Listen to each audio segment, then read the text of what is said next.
प्रिय दर्शकों, नमस्कार। मैं ज्योतिषाचार्य जिगर परीख अपने फेसबुक यूट्यूब चैनल पर तहे दिल से आप सबका स्वागत करता हूं। और क्रमांक में जो 7वें नंबर की राशि है उसके बारे में बातचीत करने वाला हूं। लगन राशि के आधारित मेरे फल कथन रहते हैं, यानी कि आज मैं बात करने वाला हूं तुला लगन के जातकों के बारे में। अब तुला लगन शुक्रदेव की दूसरी राशि है, पहली वृषभ दूसरी तुला। तो ज़्यादा देर ना करते हुए शुक्रदेव को और मेरे गुरुदेव को याद करते हुए ओम शु शुक्राय नमः, ओम गुरुदेव ज्ञान शंकराय नमः। आप सबका मैं फिर से स्वागत करता हूं। और नए श्रोता जो मुझे देख रहे हैं सुन रहे हैं उनको मैं बताना चाहूँगा कि मेरे फल कथन जो भी रहते हैं वो लगन और राशि के आधारित ही रहते हैं। और आपको अगर नहीं पता है कि आपकी लगन कुंडली कौन सी है तो फिक्र ना करिए। कुंडली सेंटर में बीच में जहाँ पर ल लिखा होता है वही होती है आपकी लगन कुंडली। और दूसरा पॉइंट ये शेयर करना चाहता था कि आप कोई निजी जिंदगी में विशेष परिस्थिति से गुजर रहे हैं या तकलीफ से गुजर रहे हैं तो नीचे दिए गए नंबर पर फीस जमा करवा करके आप मेरा संपर्क कर सकते हैं, मेरा परामर्श करवा सकते हैं, कुंडली विश्लेषण करवा सकते हैं। घर का नक्शा, ऑफिस का नक्शा, रुद्राक्ष, रतन, श्रीयंत्र खरीदना चाहते हैं तो भी मेरा संपर्क आप कर सकते हैं। तो ज़्यादा देर ना करते हुए पहली तारीख को, हर महीने की पहली तारीख को यहाँ पर मैं अपने मेरे प्रश्न कुंडली में बनाता हूँ 12 की 12 लग्न के अनुसार, और उन 12 राशि के अनुसार कैसा रहेगा पूरा महीना उसी के हिसाब से मेरे अपने फल कथन भी तैयार करता हूँ, फिर आपके सामने प्रस्तुत करता हूँ। क्योंकि पृथ्वी जैसे एक जगह पे स्थिर नहीं रहती है, वैसे ही 9 ग्रह अपनी राशि परिवर्तन वो करते रहते हैं। जैसे कि उदाहरण के तौर पर सूर्यदेव जो हमारे आत्मा के कारक है वो सूर्यदेव 12 बार राशि परिवर्तन करेंगे, यानी कि हर महीने में वो एक बार राशि परिवर्तन करते हैं। चंद्रमा जो मन के कारक रहते हैं वो हर 28 दिन में राशि परिवर्तन करते हैं। बाकी ग्रह भी कुछ इसी तरीके से वो राशि परिवर्तन करते हैं या फिर वो वक्री मार्गी भी चलते रहते हैं। तो वक्त आने पर उन सारी चीज़ों के बारे में मैं आपको सिखाने का प्रयास भी करूँगा और उसकी माहिती भी आपको आपके सामने मैं रखूँगा भी। तो ज़्यादा देर ना करते हुए तुला लगन के जातकों के लिए 9 ग्रह की परिस्थिति कैसी थी आइए देखते हैं। तुला लगन के जातकों के लिए जैसा कि अभी आप देख रहे हैं, तुला लगन के जातक, तुला लगन में पंचम भाव में शनि, छठे घर में राहु, वहीं पर पार्टनर के घर में चंद्र मंगल का लक्ष्मी योग देखने को मिला है। अष्टम भाव में देव गुरु बृहस्पति, नवम घर में भाग्य के घर में आपके सूर्यदेव और लगन के मालिक शुक्र विराजे है अस्त अवस्था में। अस्त का होने का मतलब बेसिकली जब भी सूर्य किसी भी ग्रह के साथ में नजदीक जाता है तो उनकी आंखें बंद हो जाती है। बिल्कुल वैसे ही जैसे कि हम दोपहर में 12 बजे अगर सूर्यदेव के सामने नजर मिलेंगे तो हमारी आंखें भी बंद हो जाती है। उस अवस्था में कोई भी ग्रह होगा उसे अस्त का माना जाता है। वहीं पर आगे आप देखिए बुध कर्क राशि में विराजे है और कन्या राशि में, यानी कि 12वें भाव में केतु और बुध पूर्ण तरीके से लगन को बल देते हुए विराजे है दशम भाव में। यह है आपकी 9 ग्रह की परिस्थिति। अब 9 ग्रह की परिस्थिति में शनि जो है वो वक्री चल रहे हैं।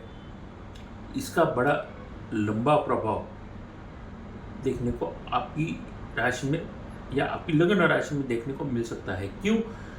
शनि तुला लगन में अगर चल रहे हैं या तुला राशि में चल रहे हैं तो यकीन जानिए अच्छा संकेत होता है। क्यों? वो उच्च के माने जाते हैं। इसका मतलब ये होता है कि शनि के संबंधित कोई भी लोग अंतरदशा से गुजर रहे हैं, प्रत्यंतर दशा से गुजर रहे हैं या शनि के संबंधित काम कर रहे हैं, ये वक्त उनके लिए सुनहरा रहने वाला है।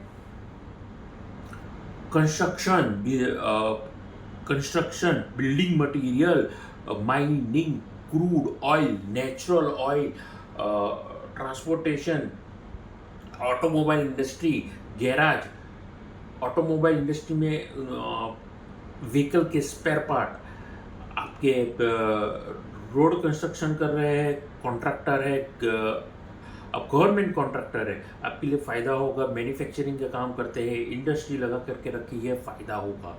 यकीन जानिए बल्क में ऑर्डर्स मिलेंगे। ये वक्त आपके लिए सुनहरा रहने वाला है। प्रोफेशनली आपके लिए ये खुशनुमा माहौल मैं समझता हूँ यहाँ पर रहने जाने वाला है। बस आपको खर्चों की ओर थोड़ा ध्यान रखना है और उनको नियंत्रण में रखने की ज़रूरत यहाँ पे दिखाई दे रही है। कुछ खर्चे मैं समझता हूँ ज़रूरी होते हैं, लेकिन वो तभी अच्छे लगते हैं जब वो कुछ हो और एक मर्यादा आपने अगर रखी है कि इससे ज़्यादा खर्चा इस पर्टिकुलर चीज़ में नहीं करना है, तो आपके लिए फ़ायदा रहेगा। वरना कमा करके आपकी आय यानी जो भी आपकी इनकम होगी वो किस डायरेक्शन में चली जाती है आपको पता ही नहीं चलेगा। वो बस उस चीज़ का आपको ध्यान में रखना है। नौकरी वर्ग के जातकों के बारे में बातचीत करना चाहूँगा यहाँ पर। देखिए, नौकरी वर्ग के जातकों के लिए प्रोफेशनल एटीट्यूड आपको एडॉप्ट करना पड़ेगा। आप कहीं पे भी जा रहे हैं, अपनी कंपनी को रिप्रेजेंट कर रहे हैं या अपनी ऑफिस में बैठे हुए हैं, वर्क प्लेस पे बैठे हैं, तो एक प्रोफेशनल एटीट्यूड अगर आप मेंटेन करेंगे फ़ायदा होगा। प्रोफेशनल डेकोरम मेंटेन करेंगे फ़ायदा होगा। यहाँ पर मार्केटिंग के संबंधित काम करना, सेल्स परचेज, मैन्युफैक्चरिंग यूनिट के संबंधित सेल्स परचेज या उसके संबंधित मैन्युफैक्चरिंग हो गया, अब उन चीज़ों में भी ध्यान रखेंगे, फ़ायदा आपको यकीन मानिए होगा ही होगा। आगे जाकर के मैं बातचीत करना चाहूँगा आपके एटीट्यूड के बारे में। देखिए, कुछ जगह पे अगर आप अभी तक आपको ऐसा लग रहा था इग्नोरेंस हो रहा है, ऑफिस पॉलिटिक्स, बैक बाइटिंग होना, ऑफिस पॉलिटिक्स की वजह से आप परेशान हो रहे थे, तो उन चीज़ों का आप इग्नोर करिए।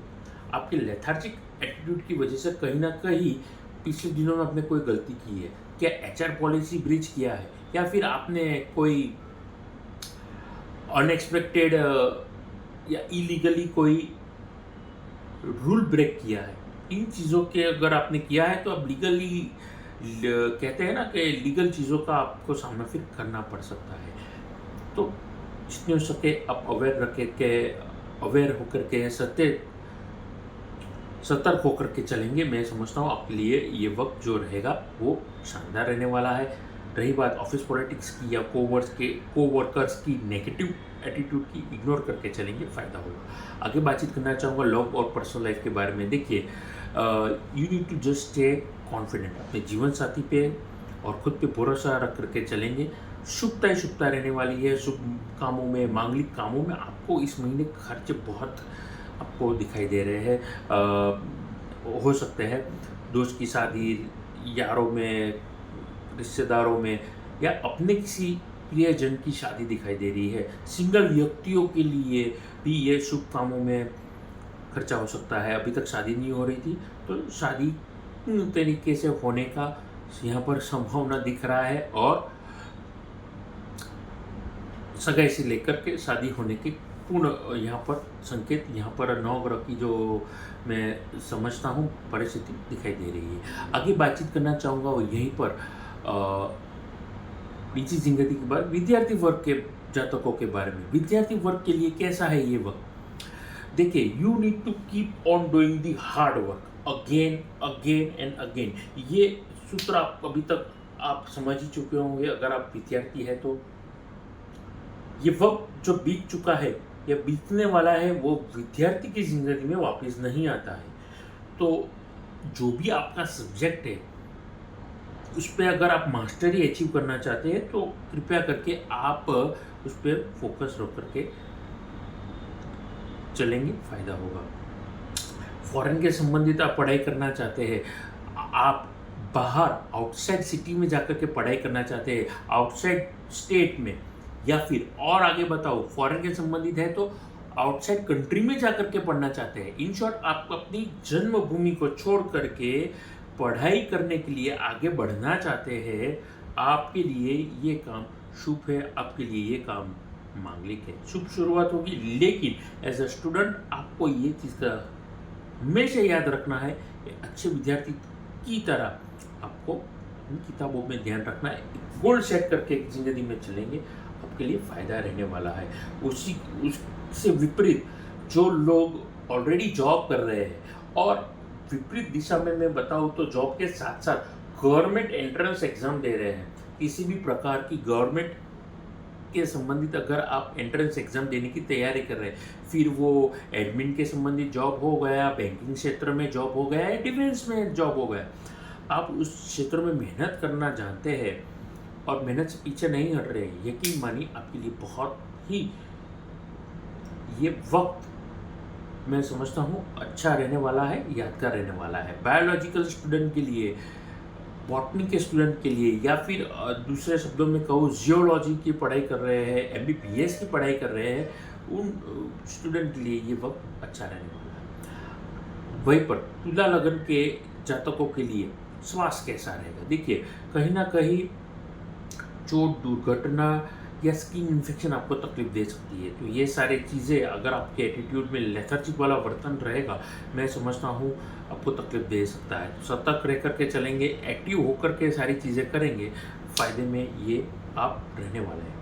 गणेश जी की पूजन करेंगे उपायों में, गणेश जी की पूजन करेंगे। गुप्त नवरात्र शुरू हो रहे हैं तो नवरात्र में माता जी की भक्ति करेंगे। जिस किसी भी आप स्त्री स्वरूप शक्ति में मानते हैं, दुर्गा माता हो गया है, अन्य कोई शक्ति स्वरूप में आप मानते हैं, तो ये नवरात्र जो कि गुप्त नवरात्र है, उस पर अगर आप पूजन करेंगे फ़ायदा होगा। महीने के अंत में शिवरात्रि की शुरुआत होने वाली है, माफ़ कीजिएगा, श्रावण मास की होता है कभी कभी, श्रावण मास की शुरुआत होने वाली है। शिव जी की पूजन करेंगे, फ़ायदा होगा। उसके अलावा गुरु पूर्णिमा भी इस महीने रहने वाली है, तो गुरु अगर आपके है, गुरु के आशीर्वाद भी लेंगे, मैं समझता हूँ आपके लिए फ़ायदा होगा।